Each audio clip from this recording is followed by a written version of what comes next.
When I was a teenager and started liking girls, I could never find the right words to express myself. And after a couple of words, they'd just walk away, leaving me figuring out what do I need to do to get a date. And so being a music fan of 1970s rhythm and blues love songs, I put together a strategy to recite the lyrics to get a date. So for girls I liked, I would pull out some Al Green or some Teddy Pendergrass or some Isley Brothers, and I'd recite the lyrics to their love songs. But for people I loved, if I fell in love with a girl, oh, I had to dig down deep and get some Stevie Wonder.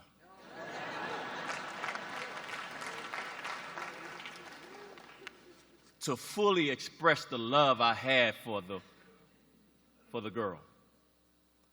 So today, I'm going to pull out some Stevie Wonder for these families.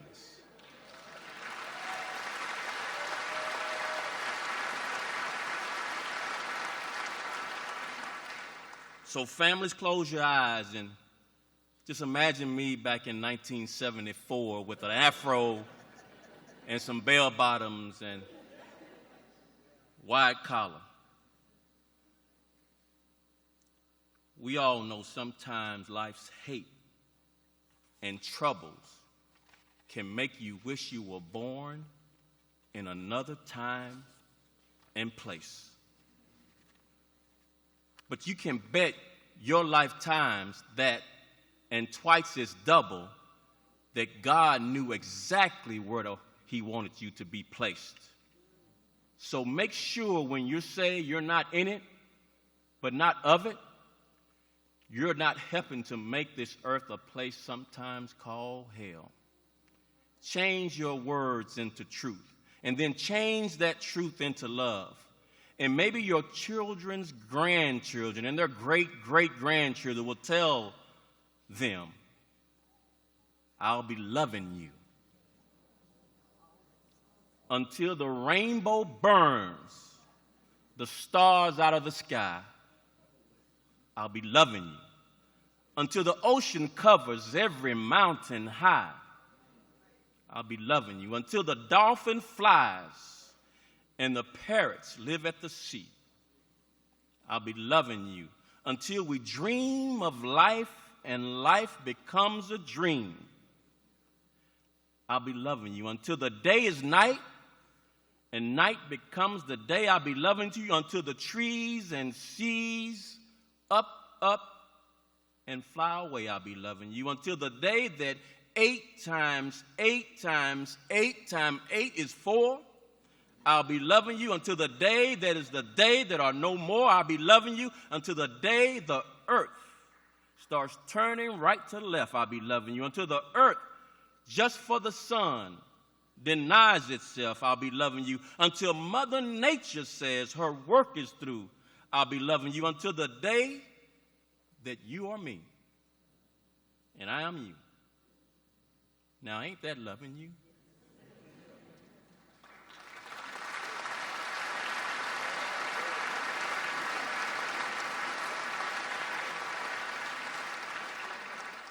Until the rainbow burns the stars out of the sky. Ain't that loving you?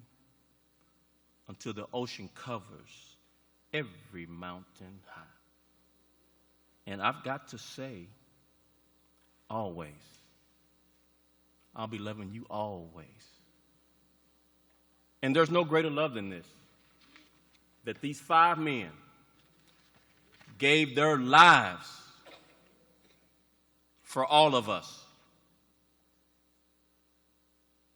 It is my honor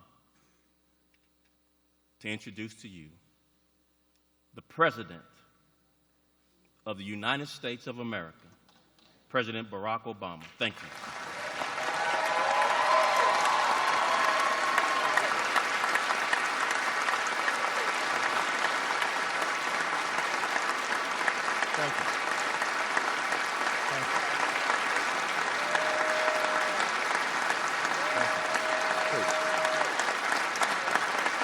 Thank you.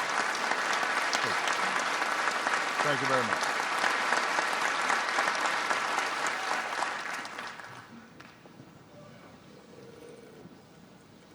Mr. President and Mrs. Bush, my friend, the Vice President, and Dr. Biden, Mayor Rawlings, Chief Spiller, clergy, members of Congress, Chief Brown. I'm so glad I met Michelle first because she loves Stevie Wonder.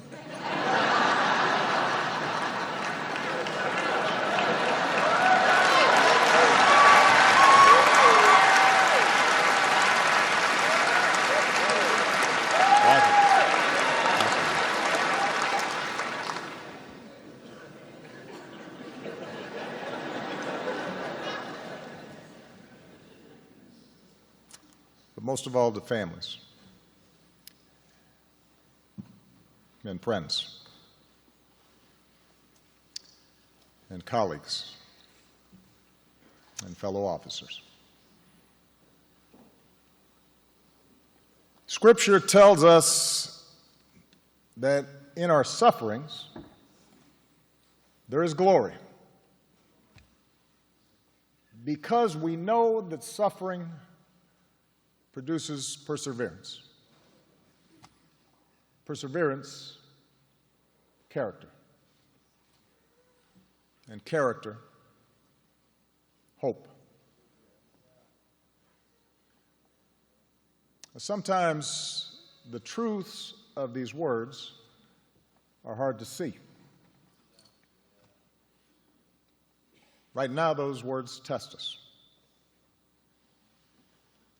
because the people of Dallas, people across the country, are suffering. We're here to honor the memory and mourn the loss of 5 fellow Americans, to grieve with their loved ones, to support this community, to pray for the wounded, and to try and find some meaning amidst our sorrow. For the men and women who protect and serve the people of Dallas, last Thursday began like any other day. Like most Americans, each day you get up, probably have too quick a breakfast, kiss your family goodbye, and you head to work. But your work and the work of police officers across the country is like no other. For the moment you put on that uniform, you have answered a call that at any moment, even in the briefest interaction, may put your life in harm's way. Lauren Aarons, he answered that call. So did his wife, Katrina. Not only because she was the spouse of a police officer, but because she's a detective on the force. They have 2 kids, and Lauren took them fishing and used to proudly go to their school in uniform. And the night before he died, he bought dinner for a homeless man. And the next night, Katrina had to tell their children that their dad was gone. And they don't get it yet, their grandma said. They don't know what to do quite yet.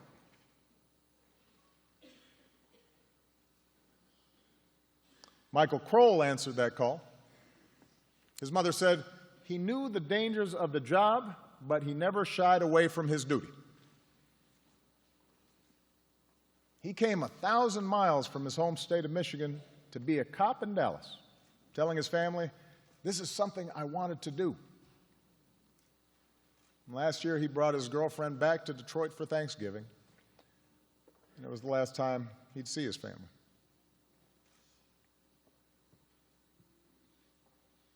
Michael Smith answered that call. In the Army, and over almost 30 years working for the Dallas Police Association, which gave him the appropriately named Cops Cop Award. A man of deep faith. When he was off duty, he could be found at church or playing softball with his two girls. Today, his girls have lost their dad, for God has called Michael home.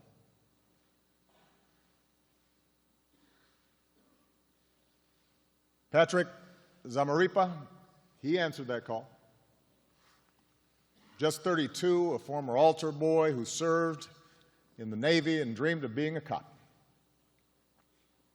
He liked to post videos of himself and his kids on social media. And on Thursday night, while Patrick went to work, his partner Christy posted a photo of her and their daughter at a Texas Rangers game and tagged her partner so that he could see it while on duty. Brent Thompson answered that call. He served his country as a Marine. And years later, as a contractor, he spent time in some of the most dangerous parts of Iraq and Afghanistan. And then a few years ago, he settled down here in Dallas for a new life of service as a transit cop. And just about 2 weeks ago, he married a fellow officer. Their whole life together waiting before them.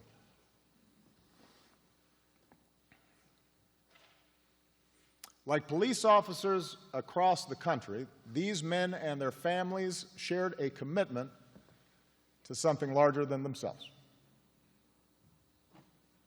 They weren't looking for their names to be up in lights.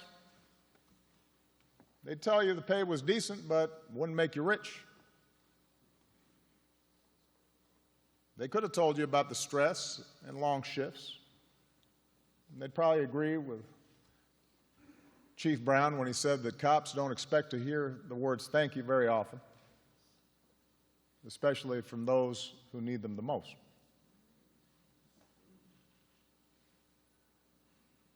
No, the reward comes in knowing that our entire way of life in America depends on the rule of law. That the maintenance of that law is a hard and daily labor. That in this country we don't have soldiers in the streets or militias setting the rules. Instead, we have public servants, police officers, like the men who were taken away from us. And that's what these 5 were doing last Thursday.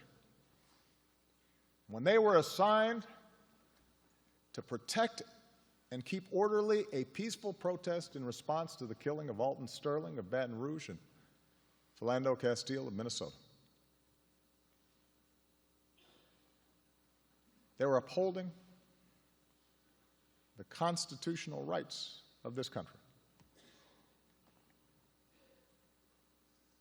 For a while, the protests went on without incident. And despite the fact that police conduct was the subject of the protest, despite the fact that there must have been signs or slogans or chants with which they profoundly disagreed, these men and this department did their jobs like the professionals that they were. In fact, the police had been part of the protest planning. Dallas PD even posted photos on their Twitter feeds of their own officers standing among the protesters. 2 officers, black and white, smiled next to a man with a sign that read, "No justice, no peace."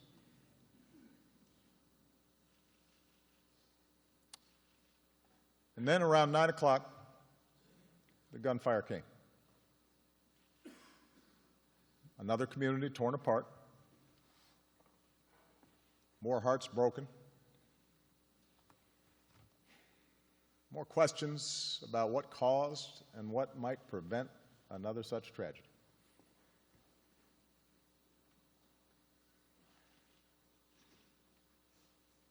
I know that Americans are struggling right now with what we've witnessed over the past week.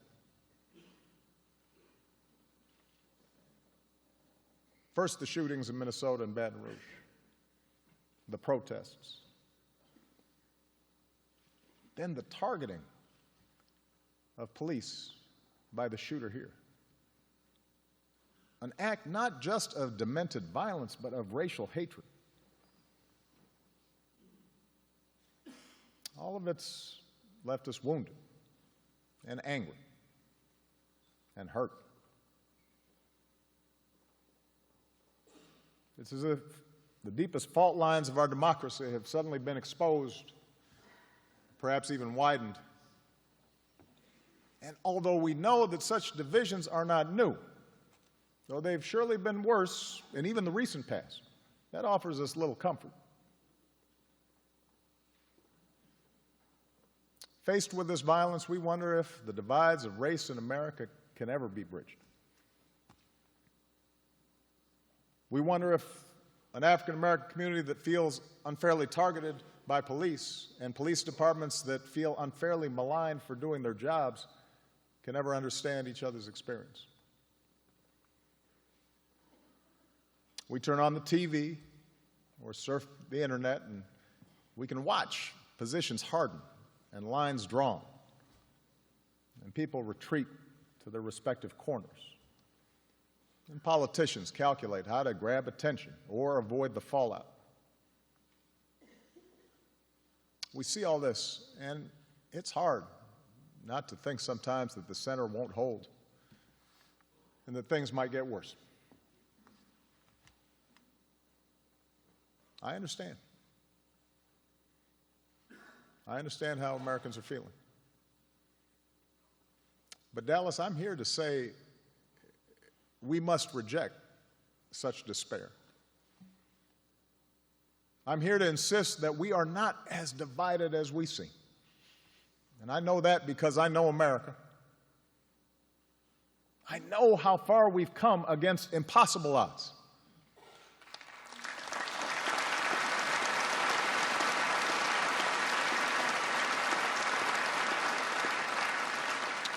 I know we'll make it because of what I've experienced in my own life, what I've seen of this country and its people, their goodness and decency as President of the United States. And I know it because of what we've seen here in Dallas, how all of you, out of great suffering, have shown us the meaning of perseverance and character and hope.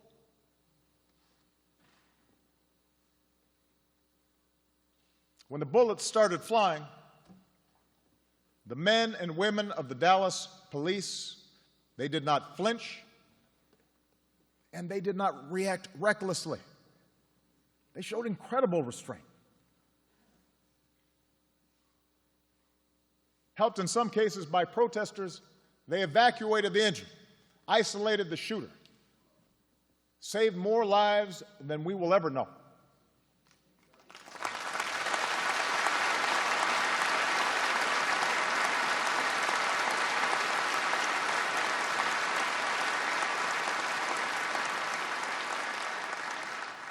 We mourn fewer people today because of your brave actions.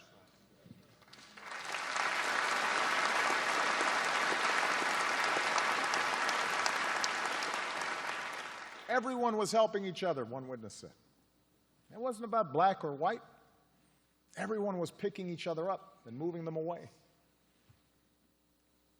See, that's the America I know.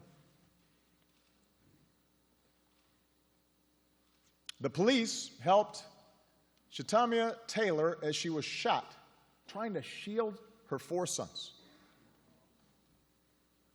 She said she wanted her boys to join her to protest the incidents of black men being killed.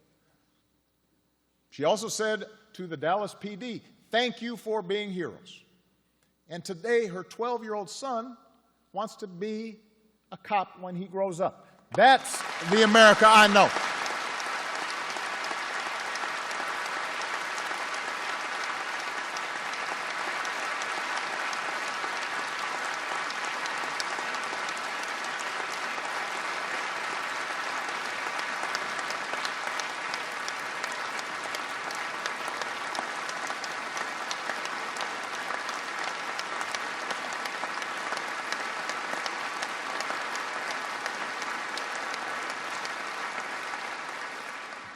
In the aftermath of the shooting, we've seen Mayor Rawlings and Chief Brown, a white man and a black man with different backgrounds, working not just to restore order and support a shaken city, a shaken department, but working together to unify a city with strength and grace and wisdom. And in the process, we've been reminded that the Dallas Police Department has been at the forefront of improving relations between police and the community. The murder rate here has fallen. Complaints of excessive force have been cut by 64%. The Dallas Police Department has been doing it the right way.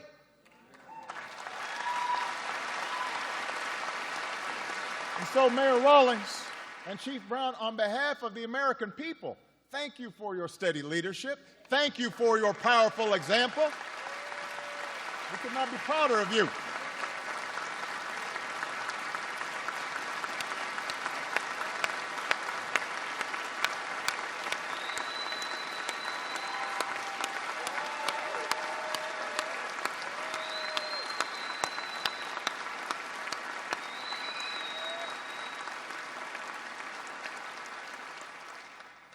These men, this department, this is the America I know.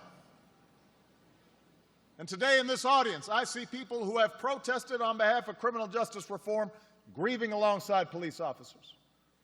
I see people who mourn for the 5 officers we lost, but also weep for the families of Alton Sterling and Philando Castile.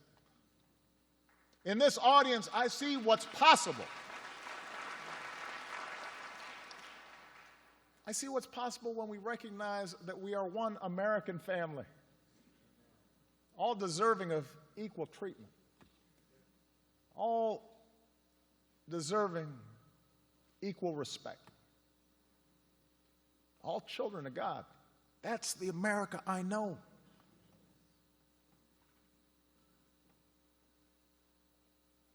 Now, I'm not naive. I have spoken at too many memorials during the course of this presidency. I've hugged too many families who've lost a loved one to senseless violence. And I've seen how a spirit of unity born of tragedy can gradually dissipate, overtaken by the return to business as usual, by inertia and old habits and expediency. I see how easily we slip back into our old notions because they're comfortable. We're used to them. I've seen how inadequate words can be in bringing about lasting change. I've seen how inadequate my own words have been. And so I'm reminded of a passage in John's Gospel.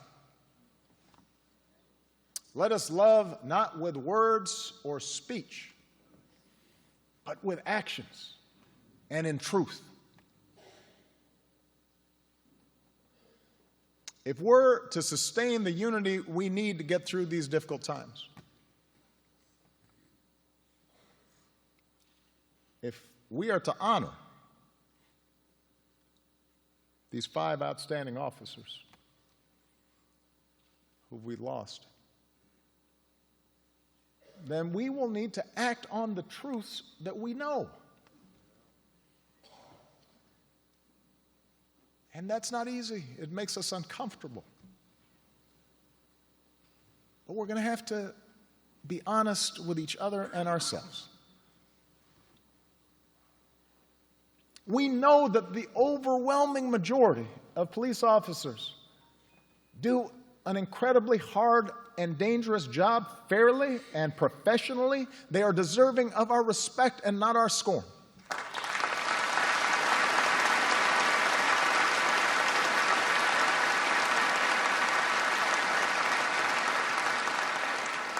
And when anyone, no matter how good their intentions may be, paints all police as biased or bigoted,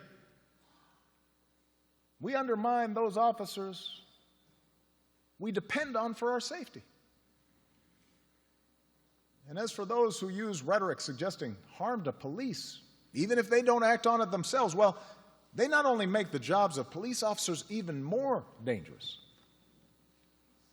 but they do a disservice to the very cause of justice that they claim to promote.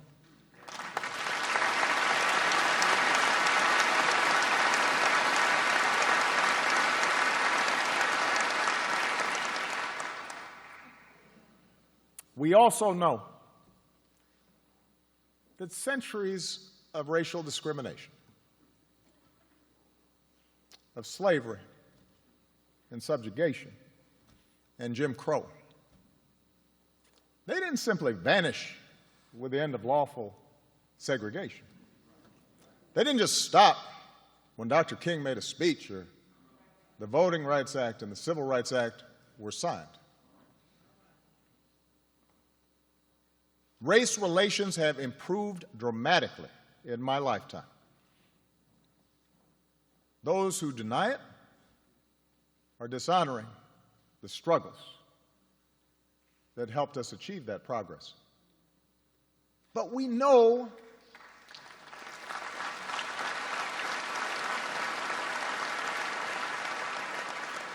but America, we know that bias remains.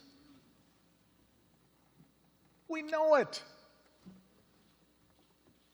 Whether you are black or white or Hispanic or Asian or Native American or of Middle Eastern descent, we have all seen this bigotry in our own lives at some point. We've heard it at times in our own homes. If we're honest, perhaps we've heard prejudice in our own heads and felt it in our own hearts. We know that. And while some suffer far more under racism's burden, some feel to a far greater extent discrimination's sting. Although most of us do our best to guard against it and teach our children better, none of us is entirely innocent. No institution is entirely immune. And that includes our police departments. We know this. And so when African Americans from all walks of life, from different communities across the country, voice a growing despair over what they perceive to be unequal treatment, when study after study shows that whites and people of color experience the criminal justice system differently, so that if you're black, you're more likely to be pulled over or searched or arrested, more likely to get longer sentences, more likely to get the death penalty for the same crime. When mothers and fathers raise their kids right and have the talk about how to respond if stopped by a police officer, yes, sir, no, sir, but still fear that something terrible may happen when their child walks out the door, still fear that kids being stupid and not quite doing things right might end in tragedy. When all this takes place more than 50 years after the passage of the Civil Rights Act, we cannot simply turn away and dismiss those in peaceful protest as troublemakers or paranoid.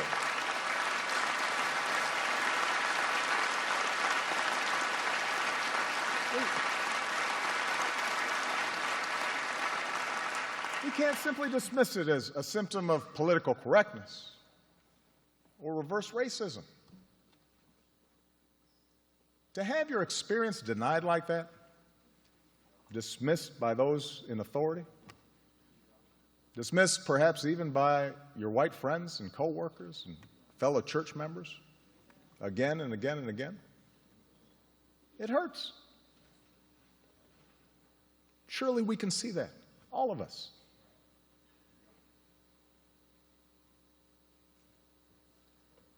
We also know what Chief Brown has said is true,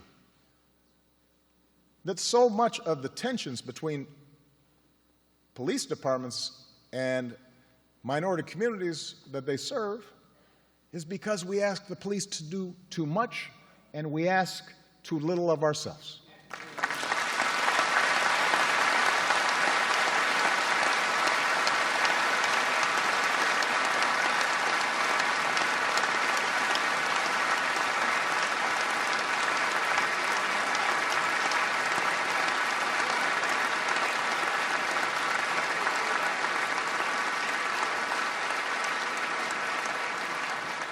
As a society, we choose to underinvest in decent schools. We allow poverty to fester so that entire neighborhoods offer no prospect for gainful employment. We refuse to fund drug treatment and mental health programs. We flood communities with so many guns that it is easier for a teenager to buy a Glock than get his hands on a computer or even a book.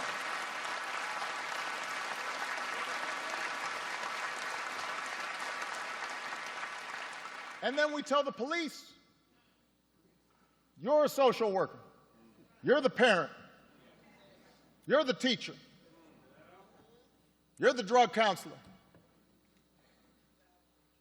We tell them to keep those neighborhoods in check at all costs and do so without causing any political blowback or inconvenience. Don't make a mistake that might disturb our own peace of mind. And then we feign surprise when periodically the tensions boil over.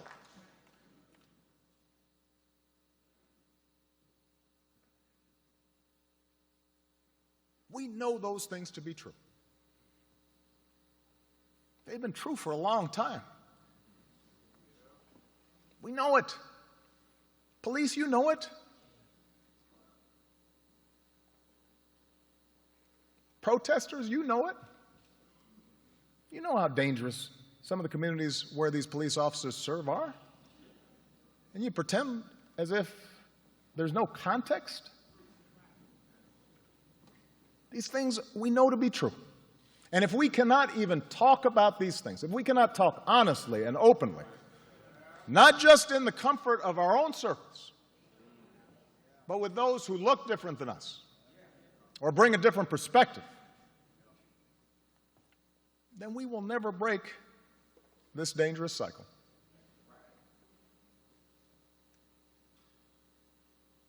In the end, it's not about finding policies that work.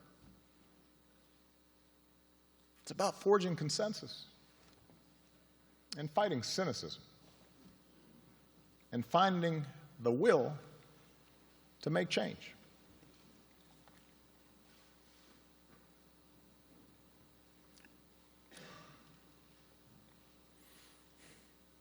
Can we do this? Can we find the character as Americans to open our hearts to each other? Can we see in each other a common humanity and a shared dignity and recognize how our different experiences have shaped us? And it doesn't make anybody perfectly good or perfectly bad. It just makes us human. I don't know. I confess that sometimes I too experience doubt. I've been to too many of these things. I've seen too many families go through this. But then I am reminded of what the Lord tells Ezekiel. I will give you a new heart, the Lord says, and put a new spirit in you. I will remove from you your heart of stone and give you a heart of flesh. That's what we must pray for, each of us. A new heart. Not a heart of stone, but a heart open to the fears and hopes and challenges of our fellow citizens. That's what we've seen in Dallas these past few days. And that's what we must sustain. Because with an open heart, we can learn to stand in each other's shoes and look at the world through each other's eyes. So that maybe the police officer sees his own son in that teenager with a hoodie who's kind of goofing off, but not dangerous. And maybe the teenager will see in the police officer the same words and values and authority of his parents.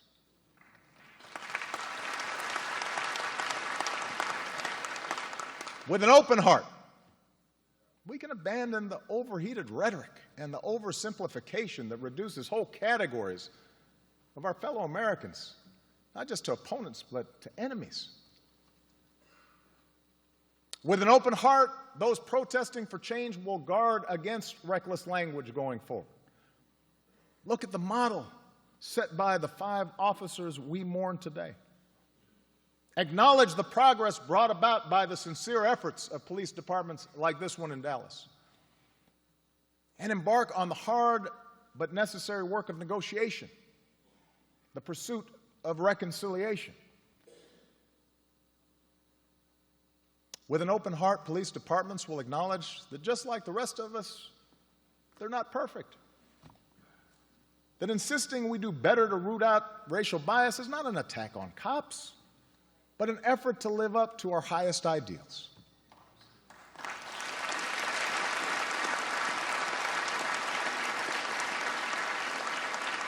And I understand these protests, I see them, they can be messy. Sometimes they can be hijacked by an irresponsible few. Police can get hurt. Protesters can get hurt. They can be frustrated. But even those who dislike the phrase Black Lives Matter, surely we should be able to hear the pain of Alton Sterling's family. We should, when we hear a friend describe him by saying that whatever he cooked enough for everybody, that should sound familiar to us, that maybe he wasn't so different than us, so that we can, yes, insist that his life matters. Just as we should hear the students and co-workers describe their affection for Philando Castile as a gentle soul, Mr. Rogers with deadlocks, they called him, and know that his life mattered to a whole lot of people of all races, of all ages, and that we have to do what we can without putting officers' lives at risk, but do better to prevent another life like his from being lost. With an open heart, we can worry less about which side has been wronged and worry more about joining sides to do right.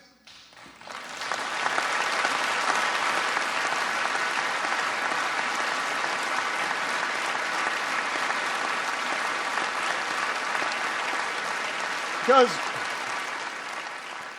the vicious killer of these police officers, they won't be the last person who tries to make us turn on one another.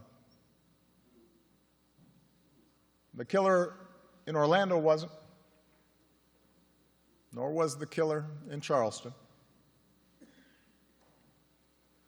We know there is evil in this world.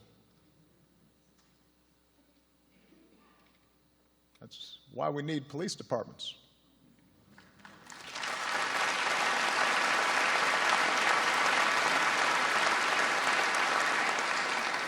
But as Americans, we can decide that people like this killer will ultimately fail. They will not drive us apart.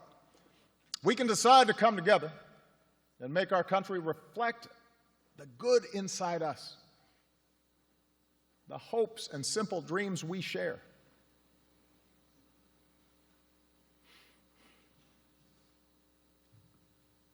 We also glory in our sufferings because we know that suffering produces perseverance. Perseverance, character, and character, hope. For all of us, life presents challenges and suffering. Accidents, illnesses, the loss of loved ones. There are times when we are overwhelmed by sudden calamity, natural or man-made. All of us, we make mistakes. And at times we are lost.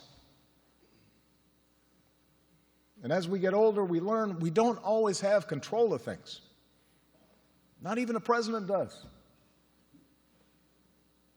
But we do have control over how we respond to the world.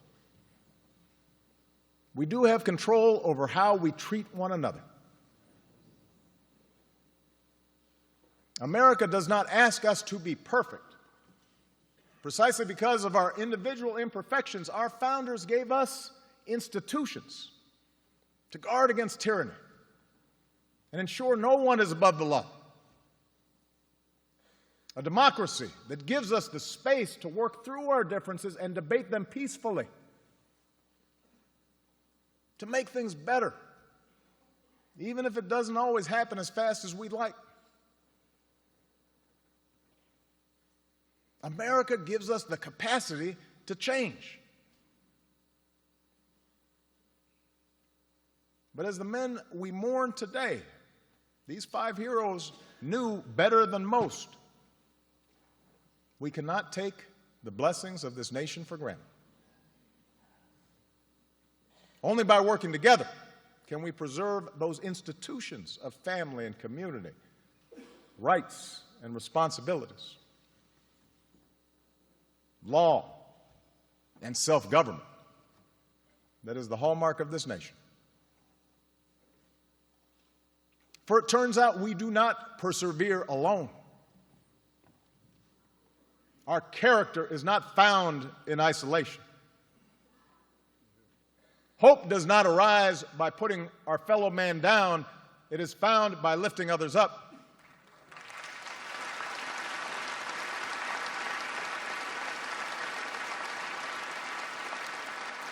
And that's what I take away from the lives of these outstanding men. The pain we feel may not soon pass, but my faith tells me that they did not die in vain.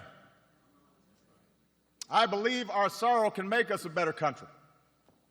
I believe our righteous anger can be transformed into more justice and more peace. Weeping may endure for a night, but I'm convinced joy comes in the morning. We cannot match the sacrifices made by officers Zamaripa and Ahrens, Kroll, Smith, and Thompson. But surely we can try to match their sense of service. We cannot match their courage, but we can strive to match their devotion. May God bless their memory. May God bless this country that we love.